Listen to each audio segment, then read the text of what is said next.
سو مجھ کو اس کلام کے جھٹلانے والوں سے سمجھ لینے دو. ہم ان کو آہستہ آہستہ ایسے طریق سے پکڑیں گے کہ ان کو خبر بھی نہ ہوگی، اور میں ان کو مہلت دیے جاتا ہوں، میرا داؤں بڑا مضبوط ہے. اے نبی، کیا تم ان سے کچھ معاوضہ مانگتے ہو کہ ان پر تاوان کا بوجھ پڑ رہا ہے، یا ان کے پاس غیب کی خبر ہے کہ اسے لکھتے جاتے ہیں؟ سو اپنے پروردگار کے فیصلے کا انتظار کیے رہو، اور مچھلی کا لقمہ ہونے والے یونس کی طرح نہ ہونا کہ انہوں نے اپنے رب کو پکارا جبکہ وہ دل ہی دل میں گھٹ رہے تھے.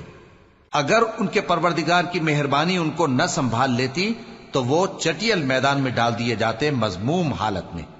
پھر ان کے پروردگار نے ان کو برگزیدہ کر کے نیکوکاروں میں شامل کر لیا. اور کافر جب یہ نصیحت کی کتاب سنتے ہیں تو یوں لگتے ہیں کہ تم کو اپنی نگاہوں سے پھسلا دیں گے، اور کہتے ہیں کہ یہ تو دیوانہ ہے. اور لوگوں، یہ قرآن